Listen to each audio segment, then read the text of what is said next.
Hello, and welcome to today's webinar, Illinois State Water Planning in a Nutshell. The purpose of today's presentation is to provide an overview of the comprehensive state water plan, focusing on the most critical issues and the action items. Um, I am your host, Karen Flowers. A little bit about me. I am a digital marketer. I have over 20 years of marketing experience. I'm also a tree hugger, so I'm very excited that I'm able to combine my passions into a career. Joining us today is Dean Farr with the Izaak Walton League of America. Gary Swick is also joining us today. He's the president of Friends of the Fox River. Michael Woods is here with us as well, and he is the executive director.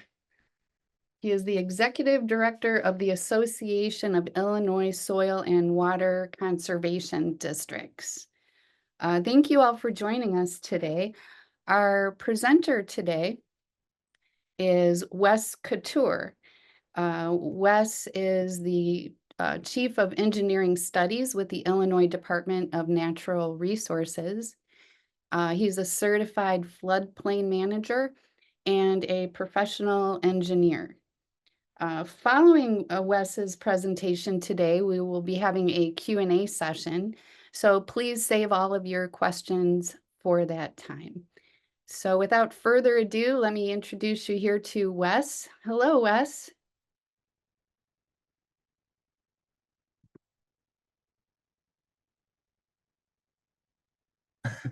Thank you, Karen. I apologize. Way to start, I forgot to unmute myself. Thank you, Karen, for having me and for giving this opportunity to share our work that we've been doing with the state water plan. Would you like me to go ahead and start sharing my presentation at this time? Yes, please. Thank you. Okay. So I'm going to be giving a brief overview of the State Water Plan Task Force and the efforts we came to get to developing the State Water Plan, and also what we took to get there. So just a little background about the State Water Plan. The actual first state water plan was actually issued back in 1967. That wasn't the actual first time we started doing water planning. There's actually a Illinois natural resources plan developed back around, I think it was around 1940. But the first plan was issued in 1967, and that was in place for, a little over almost 2 decades until Governor Thompson came by and established what was called the State Water Plan Task Force. And the purpose of that State Water Plan Task Force was to develop a state water plan to update that 1967 report. And the main focus of this plan was to really focus on policy level individuals and the programs within those agencies that relate to water, whether it be water quality, water quantity, pollution, and so on and so forth. We'll get into that a little bit more. So from 1980 to 1984, that group worked and then eventually published that state water plan in 1984. And that plan was in place for quite some time until this most recent publication that we had here. Now, between 1984 and about 1994, there were a series of updates, including a bunch of special reports that kind of did a deeper dive into each of those topics.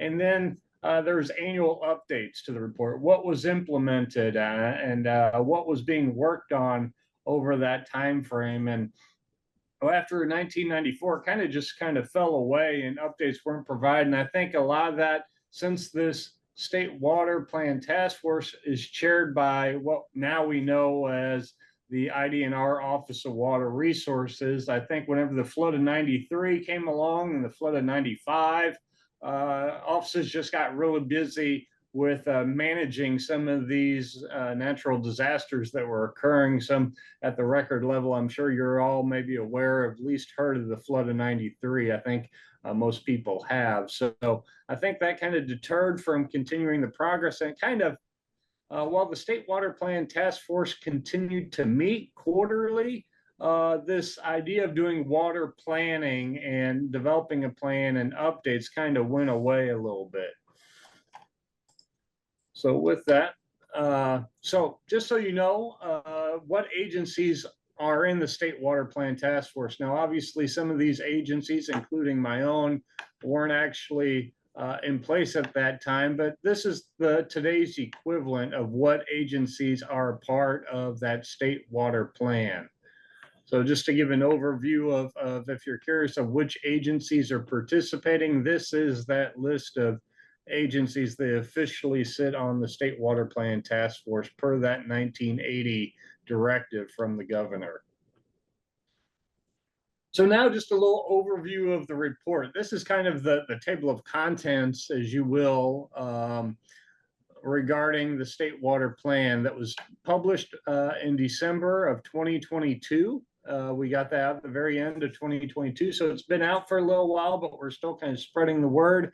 And most importantly, we're still working and will continue to work on implementing that report. So the report includes a letter from the chair and also signatures from all agencies that are on the task force. And what's interesting in having that is that a recommendation was not included in this report unless all agencies agreed with it. And so in some cases, we did have some recommendations that were tossed out of this report because not all agencies were in support of that recommendation. Oddly enough, even within a single agency and various offices or sections, there may have been disagreements. So again, everybody, all those agencies have signed off and agreed with all the recommendations in this report and what this report is trying to accomplish.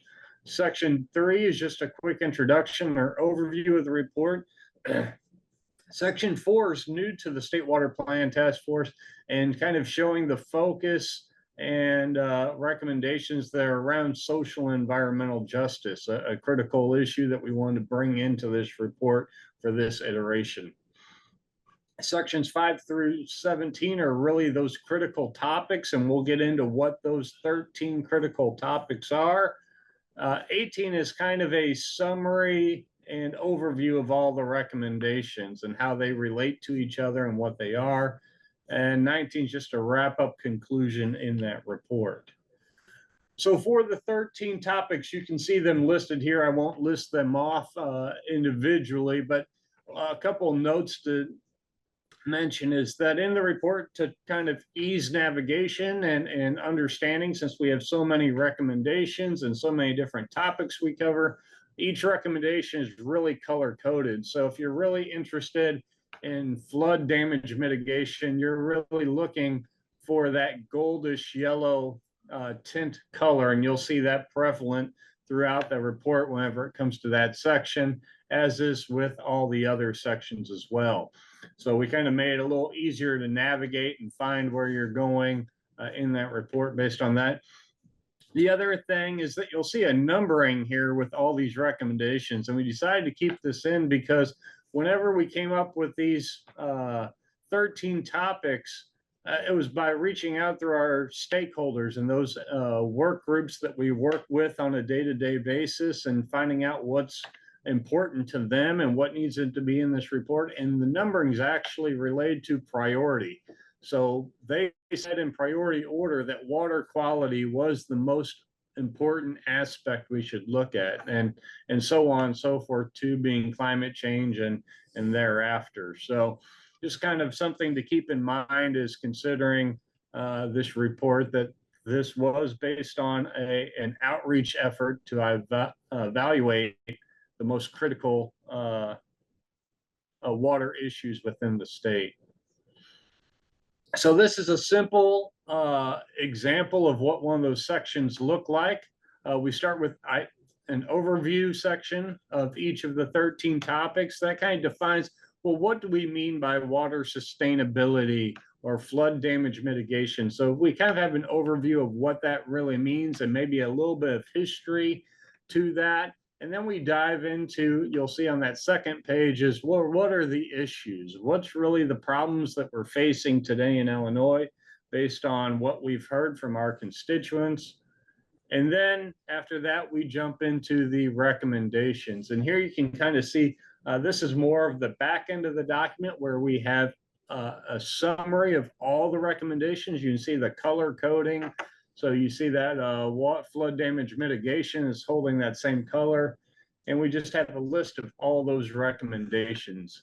That is shown in each section. We have those sections recommendations.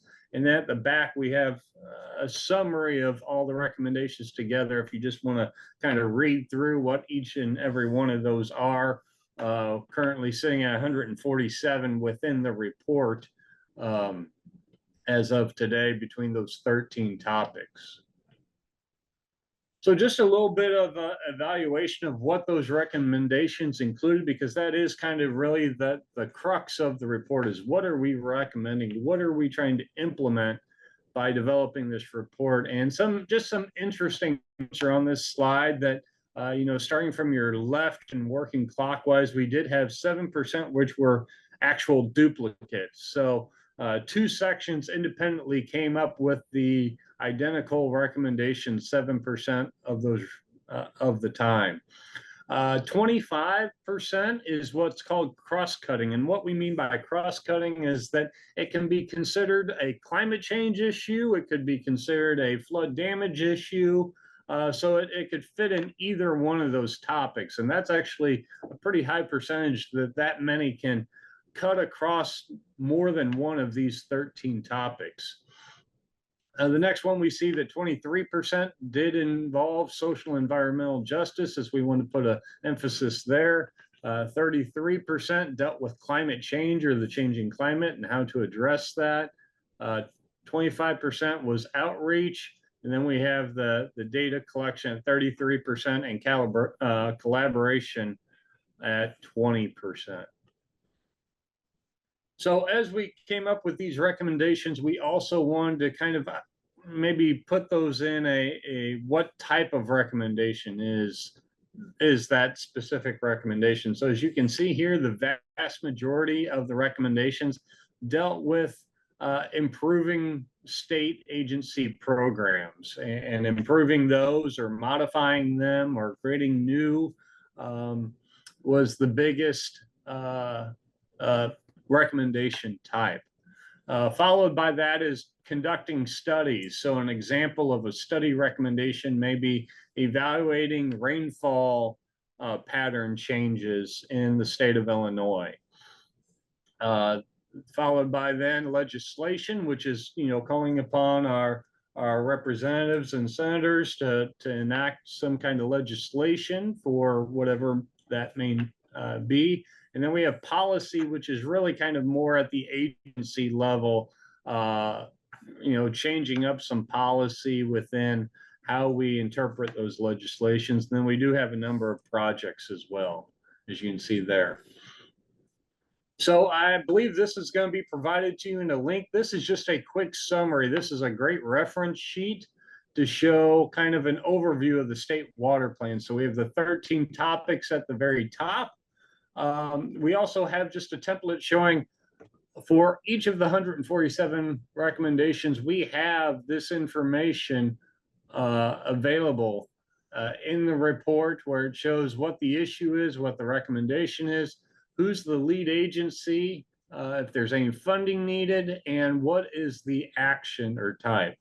We also give an example of some cross-cutting. Again, this shows all those in the main report, but this just shows that how a single issue such as expanding wetland monitoring is falling under data management, water quality, flood damage mitigation, and aquatic and riparian habitat. We show that breakout of the recommendation types. We show some things that are what we're going to be doing quarterly, which includes identifying the recommendations and the lead agencies and contacts, and providing this estimate of percent completion. So we're going to be very transparent and updating that, and we'll get into that a little bit more. But this information's all updated quarterly. What some of the future plans of the Water Plan Task Force is here. And then on the back page, we have a mission, goals, the purpose, and probably a really important thing for those of you who are interested in a specific recommendation or topic. Here's our 13 topics again, along with the lead agency, the lead individual who's in charge of that, and a contact. So if you have a question about Lake Michigan, you can reach out to Anya Byers there, and her contact email is there, as well as if you just have general inquiries about things, there's my contact at the bottom as well.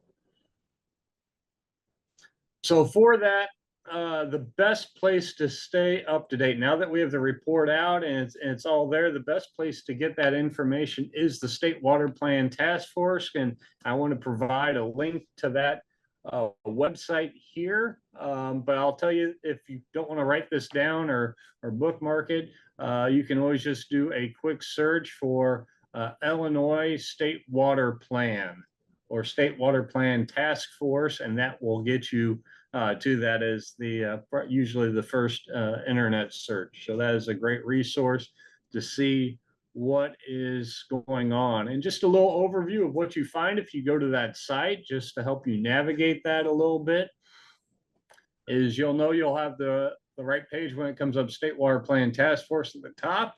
Our very first link here is the full report, if you want to download that and look through it. That informational sheet, that 2-sheet that I just went over, we have a link to, and I think they'll provide a link to. We have that both in English and Spanish, so that if you want to quickly have a reference guide, it's there.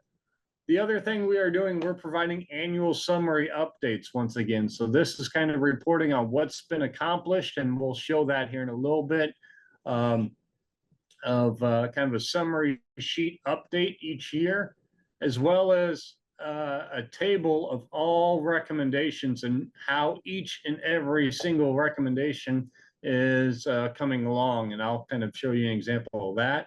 If you're interested in participating in the meetings, we have the next meetings coming up, as well as the link for our virtual. And if you want any past meeting information, whether that be the recording from our YouTube page, meeting minutes, or just the agenda, that can all be found in this past meeting details. Quarterly, we update the progress just to be transparent with our stakeholders and how many recommendations we have, how many we have started, and the current progress. How many sections gave an update that report. So to be honest, not always do we get updates from every section, especially the summer. You see this number's quite low, but that's common because there's a lot of individuals out on vacation. Then the total number of recommendations, 100% complete. Some highlights over here on the other side. Again, this is that contact page. So if you want to reach out to somebody regarding a specific topic, you can. So there is the report in kind of a nutshell. So what's going on right now? We're still having and holding quarterly meetings, as you saw in the upcoming meetings page. We're still doing outreach to the public, as I am here to you today, and trying to get the word out and garner support and see where maybe some of these recommendations may fall in line with our stakeholders, that maybe we can garner some support to implement those recommendations.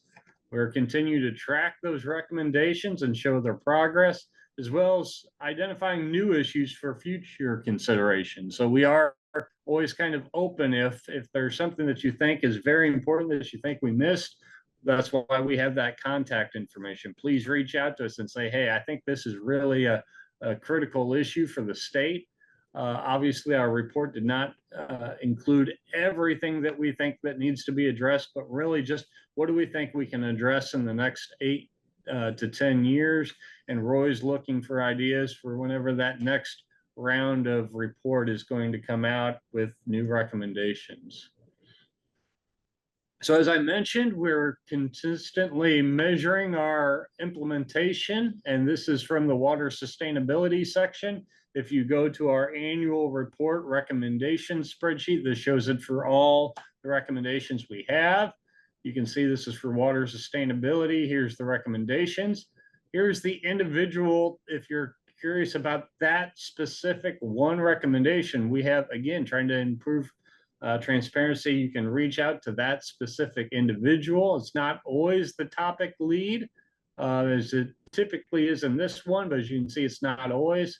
Here's the percent progress, how far we're completed on that. You see we're getting pretty close on this water yield website.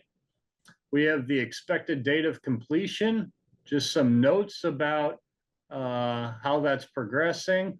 Any funding that's needed to implement that. And then this column is kind of the is there any restrictions that's kind of holding us back? And usually they're at the top of this full table. This is just a snippet of the table. They'll have the headers describing that, but just wanted to clarify that for you all. And then lastly is the priority list over here in this column. The date is when this table was last updated as well.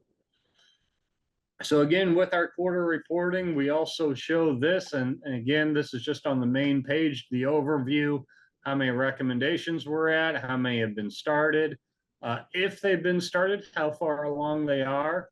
And then this is for all 146, what the average progression is, the amount reported, and the amount completed as well. And again, that's posted and updated every quarter following our meeting. I also mentioned that we put out annual progress reports. So again, this is linked on that main website page. And you can see we kind of track our progression of percent completion of the recommendations. We also kind of call out each section as well as far as how was their percent progress on all their recommendations, how many have been started, how many have been completed. We hit some highlights for the year. We talk about some operations, some other progress that's been made, and just some further updates as well. So now that we've kind of shown what we've done to date, we want to kind of step into, well, what does the future of the state water plan look like? Some of the key things that we're really focusing on that we're hoping to come to fruition in the near future. Again, working with the General Assembly to pass needed legislation, continuing to meet quarterly as a task force. One piece of legislation that has passed the House and Senate and should be signed maybe even this week is to formally codify the State Water Plan Task Force. So it was previously just an executive direction, and now we're looking at making that a state statute to make sure that we continue to implement and develop these water plans. A lot of states do this every 5 to 10 years, and we don't want to run into a scenario again where we're almost 40 years past since the previous update. So we want to make sure that's continued. We want to continue to update the website and create that transparency. Again, kind of having this being a living document and sharing with our stakeholders how we're proceeding. This is not just a report to sit on a shelf, but a report to guide the agencies and give us direction on how we should operate and move forward. Some other things, IWIC is another big initiative that's working through legislation right now, and this is essentially a one-stop shop for all water information, so that you're not curious, well, is this with the EPA, is this with DNR, is this with pollution control? This would kind of be our water data hub, so to speak, that we're working on implementing. Again, trying to get some fund recommendations. Again, continuing to measure results and continuing to provide that along with our quarterly and annual reporting.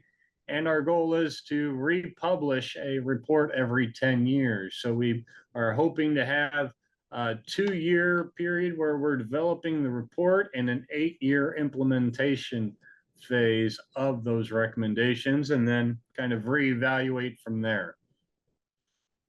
So some of the current highlights we have going on, as I already alluded to up here at the top, we're looking at codifying the State Water Plan Task Force, and that should be signed into law soon.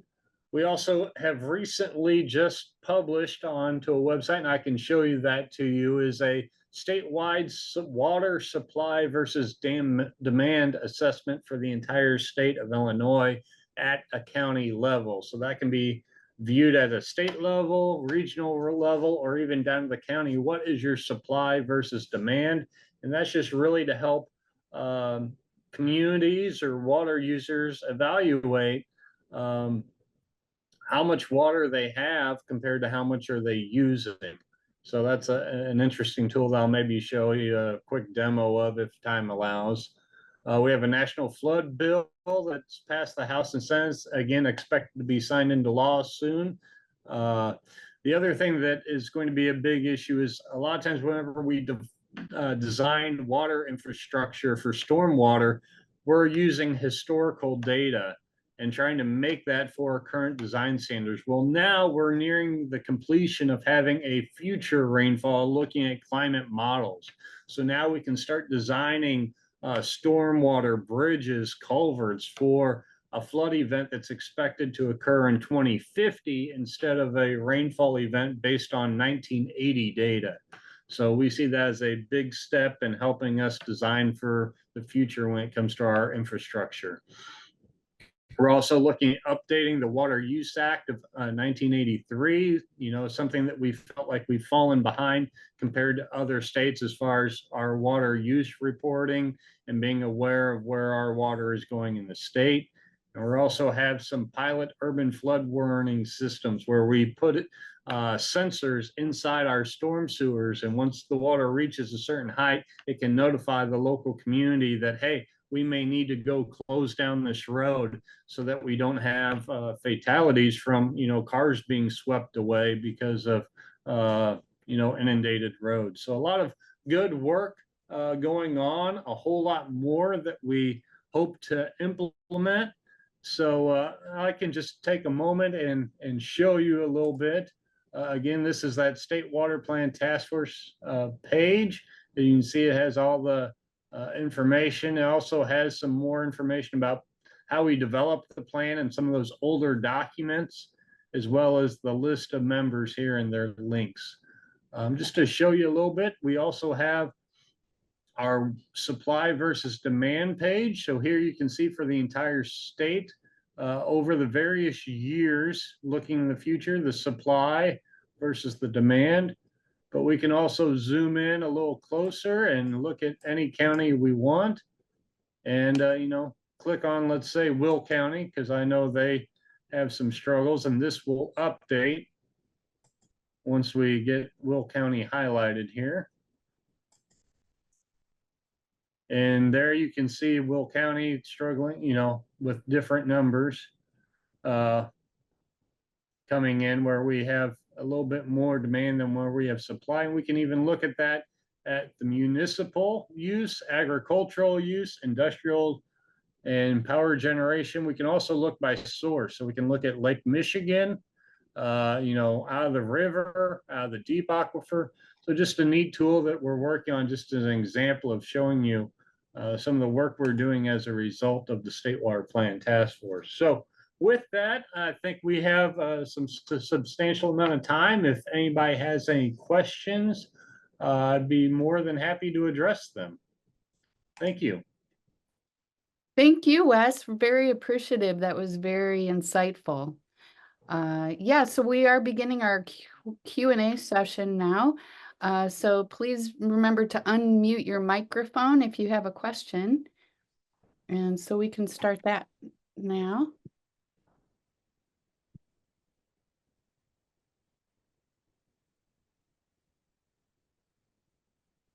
Are we just shouting out? Well, yeah. Do you have a question? I'll raise my hand.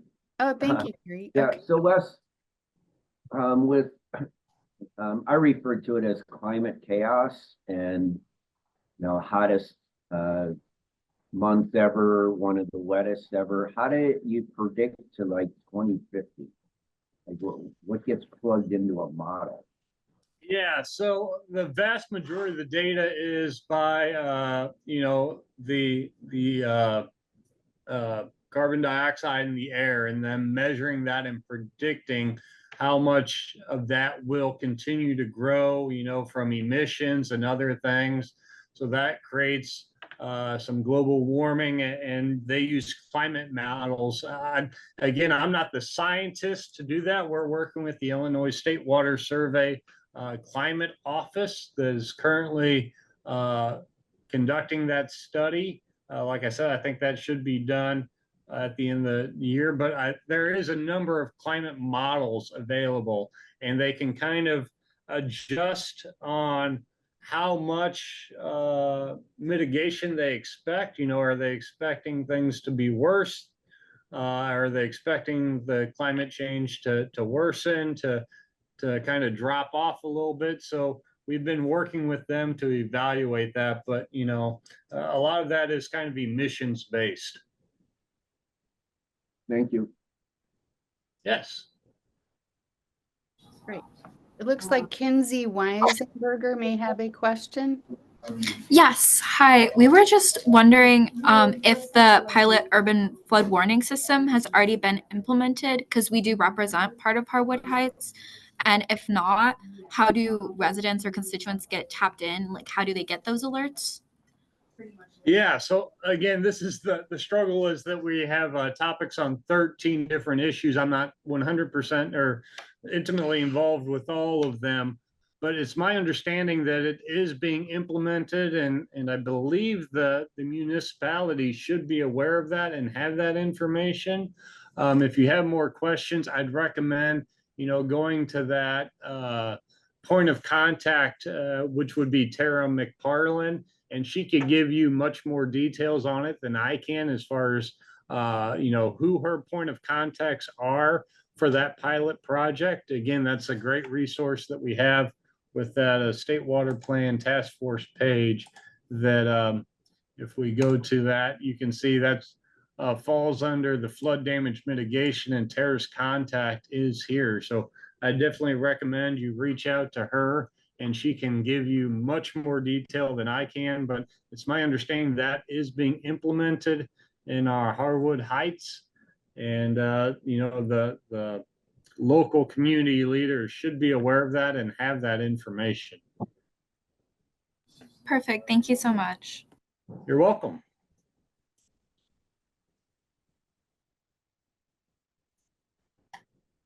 Okay, so Wes, I was wondering about, you had named off that there were some legislation and policy recommendations as part of the plan. Are there any that are very timely right now or pertinent to this discussion today?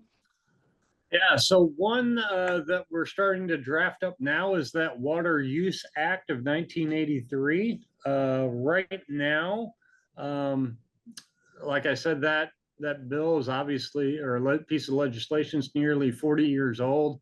Almost all neighboring states to Illinois, the Great Lakes states, all of them, all require a registration of what we call a high capacity well. So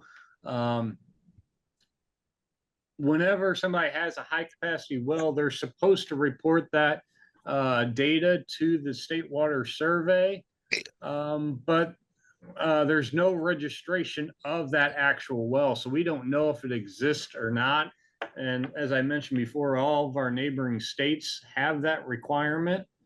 So that's something that we're looking to work with the well drillers and those individuals that are looking to sink a new well in, to make sure that we're aware if it's there. And part of that is evaluating, is that going to impact nearby water users as well? So whether that be a well or whether that be an intake on a river, we ask that they kind of provide some information, depending on how much water they're looking to pull out. That way we can evaluate, well, what's going to be the impacts? Are you going to negatively affect, your neighbor or downstream water users? So again, that's something that all states but Illinois is currently doing. And there's a few other things in there as well. As far as, kind of be looking at that analysis of are you impacting somebody, and also making sure that they're, doing their annual water reporting. That helps us to come up with things such as this website, so that we can reach out to Will County and say, hey, as you may or may not be aware of, Will County is now looking to switch water supplies because of the studies that we've conducted in combination with the State Water Survey. And the only way we can help communities is by having that data. So we think it's pretty imperative that we make sure that we get that information, so that we can kind of make communities and areas aware of where there may be significant shortfalls. Will County being one of them, especially on the deep aquifer. If we move over to McHenry County, we see some shortfalls occurring in the shallow aquifer as well. Kendall, Grundy kind of are also impacted by the overuse of that deep aquifer. So it's not only a county level issue, it can sometimes be a regional issue. And that's why we have these kind of broken up in regions as well. We have a water supply planning program that works with stakeholders within each of these regions, and trying to work with those regions to come up with solutions when we see these shortfalls. So the only way we can know that and help them is by having that data available. So that's one of the key pieces of legislation we're pushing through right now that's directly tied in. I'm sure there's a couple others. I believe there's one with wetlands. I'm not sure where that is at. Again, with 147 recommendations, I can't keep up on all of them. But again, that State Water Plan Task Force, if you're curious about what's in it and where each of those recommendations are, it's always great to reach out to those individuals and find out. But yeah, the Water Use Act is a big one that I know we're trying to work on here at the IDNR, the Codification State Water Plan Task Force, and that statewide water code bill is also near complete, hoping to get that signed off in the next week or two by the governor. So some key legislation there that's directly tied. Water reuse is also another big one that's, I think, undergoing some legislation and potentially a pilot project.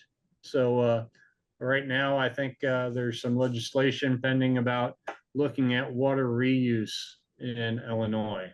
Well, that's very interesting. And the high capacity wells, that is interesting. I really didn't realize that, and it makes a lot of sense. And so it seems like in order for you to have the data that you need to for the purposes of sharing, that'll help in terms of keeping up to date with that as well, I imagine.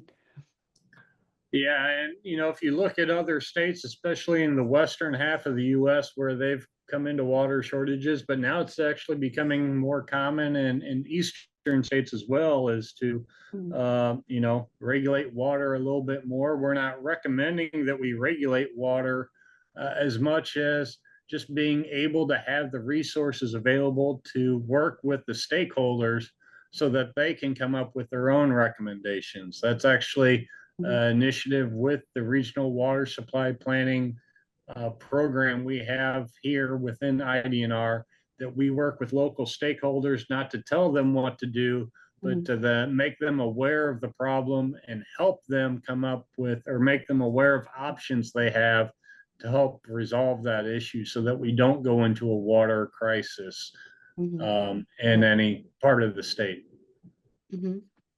Okay. It looks that like Dean Farr may have a question. Dean, did you have a question? No, I've got a couple of comments here. First off, I'm not only a member of the Izaak Walton League, I'm also a director on the McHenry Lake Soil and Water Conservation District. I'm a city kid. I'm not going to tell the farmers what to do. I'm going to ask them, what can I do to help you?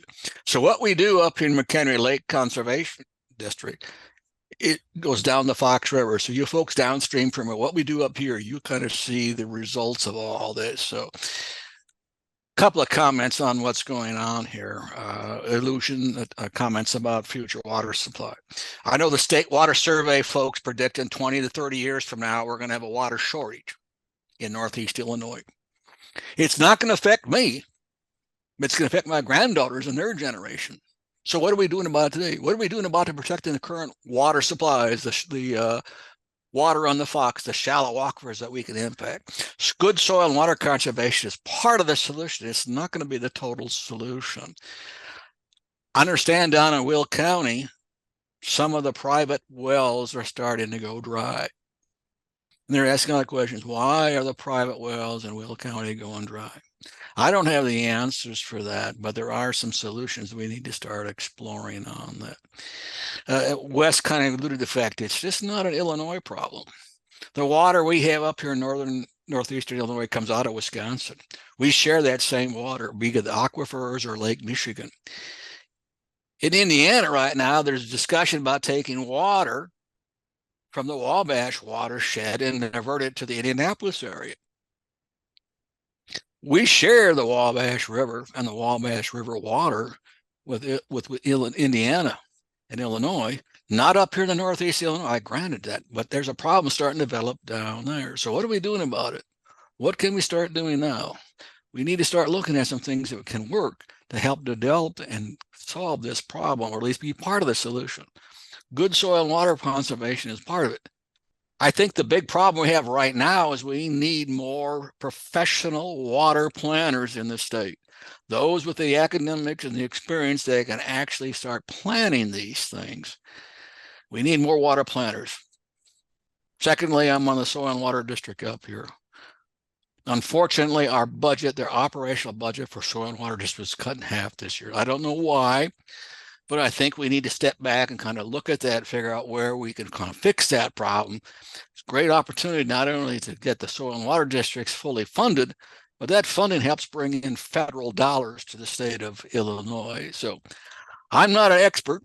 I'm not a hydrologist. I'm just a grandpa trying to do the right thing for the future generation. So I appreciate your time, and certainly want to appreciate the legislators and aides have taken their time to listen to this conversation. But we need to start looking towards the future. Thanks. Thank you, Dean. I appreciate that. Very interesting. And thank you for sharing. I do see that we may have a question here from Sue Resin. Sue, is that, did you have a question? I did. Thank you. I appreciate the conversation. Thank you, Wes, for the update. Really appreciate hearing about it. So when going back to the deep water wells and the legislation to have people with, first of all, can you define who that would be? That would be helpful to me. So who are you talking about, and what's the definition? Who would fall under that? Yeah, Senator Resin, thank you, and glad to have you in attendance. And I want to take a moment to just say thank you for all the work you've done on the Fox River and the raft and flood response. It's really been an example for us here to kind of try and implement statewide. So I want to thank you for your support. So regarding this Water Use Act update, this is primarily for individuals who utilize 100 million, I'm sorry, 0.1 million or 100,000 gallons per day. So this is not for your small farmers or anything like this. This is for large water users. A lot of times this is industrial users. It may be a couple of corporate farmers that may fall into that in irrigation as well, but that is the primary focus of who would have to register and provide that water use data to us. We're not looking to collect it from everybody, just those that we think are would have a significant impact in the water supplies we have throughout the state. So the 0.1 million gallons per day, or MGD, is kind of the threshold where that starts. Now,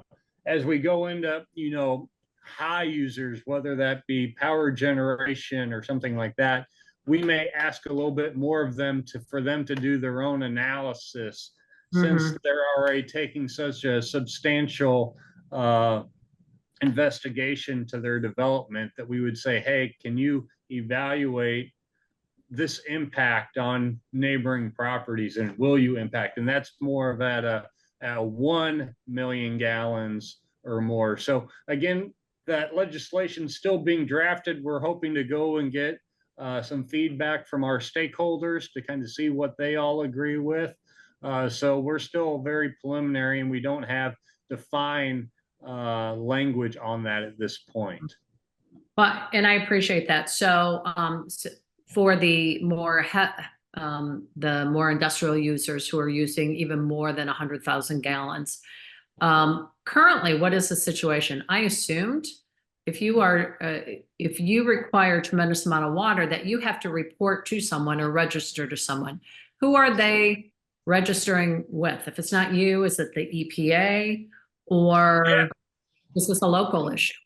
So, and this is kind of the conundrum, and we're working through this, so I don't want to say this is defined, but what we've been in discussion and having is currently right now, if they are to put in a well, drill a brand new well, they are supposed to reach out to the Soil Water Conservation District in their county and let them know. They in turn Are they asked to, or are they legally bound to? They're told to by state statute. Okay. So yes, they are bound to do that. Now, whether that's happening or not is another question. And what can the Soil and Water Conservation do about it if they don't is another question that's to be asked. But they are supposed to receive that information. If they deem that needs to be evaluated for neighboring impacts, they in turn would have to turn to this the Illinois State Water Survey to conduct that study, because they don't have that technical expertise to do that. So one of the problems we see with that is, if I've shown in my map, and I'm still showing my screen here, is that, and let me, so, well, hold on, I'm getting something blocked. There we go. So Will County, as we know, has a significant drawdown. So the Soil Conservation District in that county may make decisions that may or may not impact Kendall or Grundy or other counties. So that's a shortfall we see a little bit with having, 102 or however many soil and conservation districts we have. Each one individually are making their own regular decisions and recommendations. The other thing that's a shortfall with the bill is that it stops at the recommendation. So they can say, hey, this water source is a bad idea. And that's where the bill currently ends now. And so they can take that information and say, well, okay, thank you for the information. I'm still going to do whatever I want and impact other users or not. So it just lends the question of, well, should this lie more with a state agency who may have more authorities to regulate, where the Soil and Conservation District doesn't have really a regulation arm to them. So as we look at neighboring states, Wisconsin, Indiana, all of them all have this authority kind of going to a state agency for that purpose. So again, it's a discussion that we're starting to have, and we're not trying to step on any toes, but we're definitely going to pull the Department of Ag, which is currently named in that legislation, as well as soil and water conservation districts, to kind of work together to find a good solution. Yeah, okay. I appreciate that. I guess on my last comment, as we are seeing a significant, because the growth from Will County is coming to Kendall and Grundy County, and there is a tremendous amount throughout the Collier County interest in data centers, which, require a tremendous amount of power. And also certain types of data centers, depending on how they're built, can require a tremendous amount of water to cool.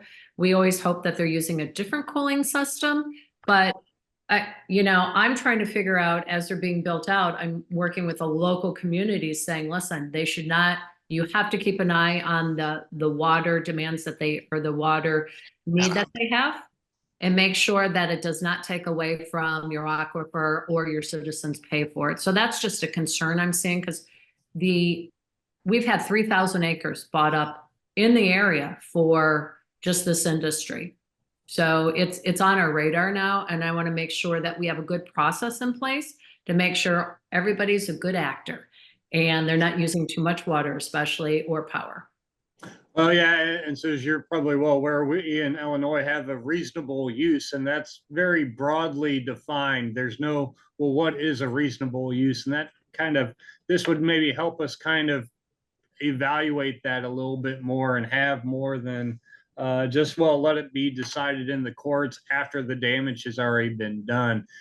We are working with stakeholder groups. So for instance, in your area, kind of right in between a group that we call the Northwest Water Planning Alliance. If you've heard of them, they focus more Kane, Lake, McHenry, kind of the upper Fox area, and where we work with them and kind of let them kind of, we provide the information so that they may go and say, well, we want to try and implement this ordinance in our region or something like that. So again, we're not wanting to legislate away every problem if we can get it done on a voluntary level and kind of give the foreknowledge to let's do the right thing before it is a problem.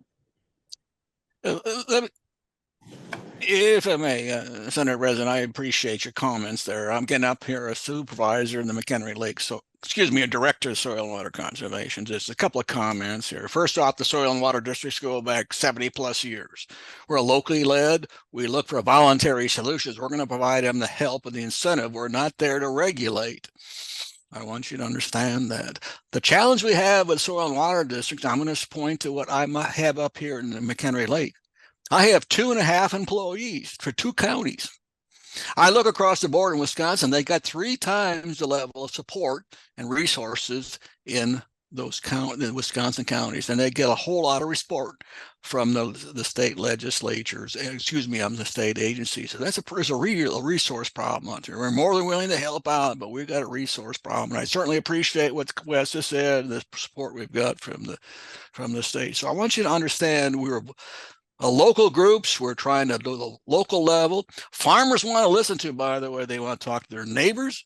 They want to talk to the local soil and water district. They want to talk to their local extension agent. We don't, by the way, we don't have very extension service here, but they want to talk to the local folks to work on these problems. And we can work through that.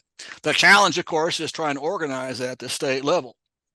And that's another issue in of itself, and I want to go down that path right now, but we do try to work together. So if you have any questions on that, Senator Resident, let me know. Send me an email, okay? No, appreciate it. I mean, I'm, again, from an agricultural community, work very closely with soil and water, and you are very important to what we're trying to do. So thank you.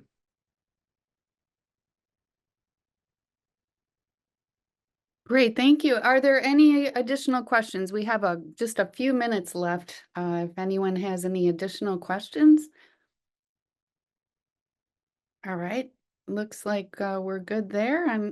I really appreciate everyone's time today. It's been a pleasure to be able to share this information with you. After today's webinar, I will be sending everyone Wes's presentation along with a short 2-page PDF that Wes actually did show in his presentation, but it's a very handy resource.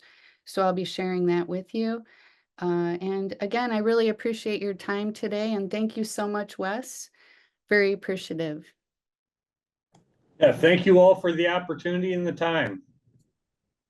Thanks, Wes. Great to see you. Thanks for the updates. You too. All right, and with that said, we really appreciate you joining today's webinar. We look forward to more. Thank you.